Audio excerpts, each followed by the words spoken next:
Hello, everyone. And see, we even have a clicker here, so this is very cool. Thank you for staying. I know it's already late, so I hope the concentration is still there. My name is Anna. I'm Director NFT, as said, for Misa.art.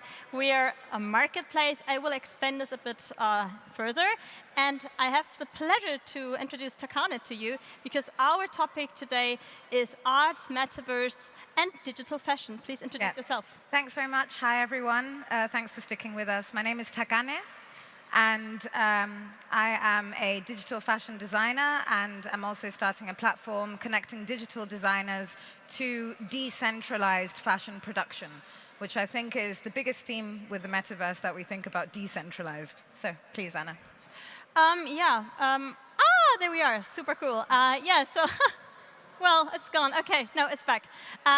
Misa.art, democratize art. This is our claim.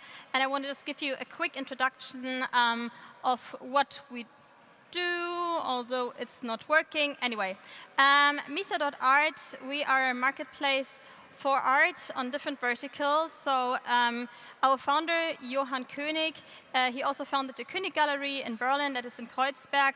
And in 2020, with COVID, he started Misa.art and became the online marketplace to open art for everyone. No, it's working. Cool. The art market has always been a very exclusive space where not many people could enter. We want to change this now and use, like, as I said, every vertical, from fine art, prints, editions, to NFTs and soon fractionalized ownership. This was, by the way, the first NFT videos are not running at the moment, but you see it all started very small, simple, and now we have come to a point where we can enjoy digital art on the blockchain. Why do we present NFTs with Misa? It has been kind of a struggle to connect the traditional world with the virtual world. Digital art in the past was sold like you got an USB stick and a paper certificate. And for digital artists, it was quite hard to sell their works and to get real exposure. So we now see that sales online go up. This is the latest report from Art Basel. And we see that 1/5 of the global art market sales is already happening online. The good part also, a lot more females get into the space. And we see that NFTs for last year, this year the numbers might be less, have also already sold for 11 billion. I took some of these German sentences here because we have many German speakers, and I found them so funny because you ask, like, why does there have to be marketplace when everything is open, when we now have like the metaverse where you can exhibit your art, like also on platforms like on Cyber, everyone can become a curator. So it is interesting why we even have marketplaces like ours. But let's take a look at the challenges we are always facing. You see here that for the customers, it's still not very accessible. When you talk about NFTs, most people don't really know what it is. And then you have to normally own crypto or a wallet to even get access. So it's quite hard for the normal user because you don't have these nice interfaces. You have OpenSea. You have not really an idea what is good, what is bad. And this is like where we can help. For the artists, it is kind of the same, especially if you come from the traditional art. Of course, you know what physical exhibitions are, but it's still like a hurdle. How can I even mint an NFT? And these are like the points where we can help, empower everyone to own the art that he or she wants to own. So with Misa, you can buy with crypto or with fiat. We have a Shopify shop experience. This means you have a really seamless experience of buying through a normal online shop. And I think this is the same for the customer, which is the artist or the buyer. We become kind of the matchmakers and simplify the process of buying art. And I now take a look at how the community really evolves in this space. This was at the OMR. And you see, digital art can be presented so beautifully also in the real world. And we want to connect this virtual space. We do have a gallery in Decentraland also, but also the real world, because now we are here. And as we've heard in the panel, the metaverse is an extension.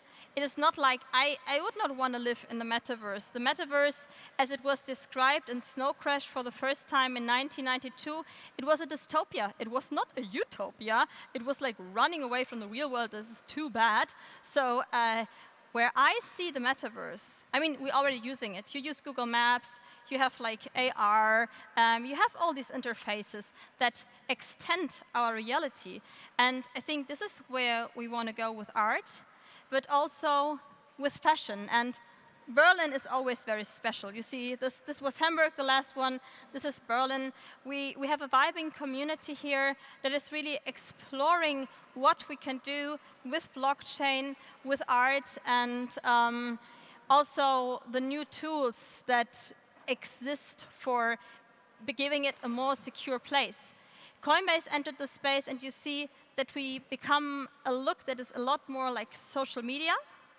And we have tools like token proof that give you an extra security when entering metaverse real world by connecting your wallet only to token proof and not to every website where it says connect my wallet, because this is where most wallets get hacked. Yeah. And Premint is also a super interesting website, because if any one of you ever tried to buy an NFT from a collection that was very popular, you might have stayed hours in Discords or Twitter, like these, that, whatever. With Premint, you have the chance to enter your collection through a simplified process. So we see that this whole space right now, at the moment where we're in the bear market, is being extended. And yeah, looking into the metaverse, here you see an online gallery that is Musée Decentral. That's also Berlin-based from racebase.io. And it's so good to see how we can connect these things without even, like, we are just supporting one another. So we would just ask, like, hey, could you give us a nice collection? We present it there. And it is super nice because you don't even need money for that. We just do it together. And this is how I see Misa art in the metaverse. It is very nice because, like, the user experience is supposed to be that you arrive at the top on the end, and there you get a POAP, a proof of attendance protocol, which is kind of a reward for having done like this whole maze, we might call it, and see art, but not only art. Thinking of fashion, we can work with brands. We can really make this a space where also people attend different parties, like join us there. So, and now I want to hand over, because as I said, this is also about how we connect with digital fashion, to Takane. And all right, thanks very much, Anna. And then I want to explore a little bit how we also connect us, because this is the interesting part. We start somewhere. We started with physical art at MISA. Now we're exploring the digital space more and more. And next step will be to work together with brands from every field. And this is why I invited Takane today. Thank you very much for joining. Thanks very much, Anna. So hi, everyone. My name is Takane. I started my first fashion brand in 2019. Since then, we've had COVID, a lot of challenges, etc. And also, we've had the birth of digital fashion as form of NFTs and all of the advancement that has happened within the blockchain community. I think it's really, really important to bring back to our minds when we think about Metaverse that this is based on blockchain technology. And the reason we're using blockchain technology is to further democratize actually ownership of digital assets and to further prove also original IP, original ownership of these digital assets. In the fashion industry, one of the big problems that small designers have is having their designs stolen very quickly by big, mega fashion giants. So actually, I'll go ahead and present this idea of a decentralized fashion production. Why would we even get to a decentralized fashion production? One of the core issues that I see regarding the metaverse is simply replicating centralized systems like how we already have right now. Facebook has created its own metaverse, and other metaverses are being populated by big brands such as Dior, such as Lacoste, who have now entered into, oh my gosh, what's the name of that game again? But, going into all of the gaming spaces. Big brands can afford to do this. They have the budget, etc. But actually, this is a grassroots movement. This comes from independent designers, independent software engineers, people who don't believe in a centralized network anymore because it allows for too much manipulation of the people on top. So by going about a decentralized fashion production, we are trying to avoid a multitude of problems, okay? One of the big problems we have with centralization, and it's funny because when we talk with big industry leaders, such as on the panel before us, they talk about sustainability because we're no longer producing samples, etc. Yes, that is a very, very important part of the process in terms of waste, in terms of manufacturing waste and the fast fashion culture. 5 million individual items of used clothing arrived in Ghana every week. Okay, I myself performed an experiment and went to Accra in April. And there I saw firsthand all of the fast fashion items which are being washed up on the beach all of the time. And the way that they are trying to tackle this obstacle is by including local communities to create smaller micro economies which see the waste as an opportunity. Now, in the same train of thought, another problem that we have, the Ore Foundation here, they're one of the companies in Ghana. They're actually making now an audit on Shein. We saw that on not the people before us, but the ones before, they were discussing Shein with marketing, and they're actually going to be analyzing all of the fast fashion products from Shein, their manufacturing chain, etc. As a designer who's coming up in this world, as a curious person who's very interested in technology and harnessing the power of technology, the main opportunity I see for independent designers, not for big, big companies, is to actually be able to collaborate, create a decentralized system whereby everybody in a DAO system, right? This is what it's called. The creator economy. I think this is what we got to talk about. Exactly. You really empower the creators more when you go Web3, and this is where we want to go. And I think that every player, also the big players, should participate in this. So I think you were talking about Meta, for example. Yeah. We kind of need them because of their infrastructure. We need Google as well because we can't do this on our own. But we should bring them back to not collect the data for themselves, but to support exactly this cause in a way. So I find it very interesting because you're absolutely right. But on the other hand, how are you going to convince a monopoly to do something differently? Grassroots works when all independent creatives, when software engineers, they come together and we create our own ecosystem. Yeah? This has happened within the gaming community already for a long, long time. Yeah, Gamescom is going to be next week, and when you go to DevCon, you literally see many, many, many independent studios who are coming together and trying to get funding to create something. The same thing can happen with the fashion industry, but yeah, we're at a slight disadvantage when it comes to independent designers because obviously, as was previously said, NFTs sell when you've got some fame around your name, when you've got the marketing capabilities behind to actually push everything.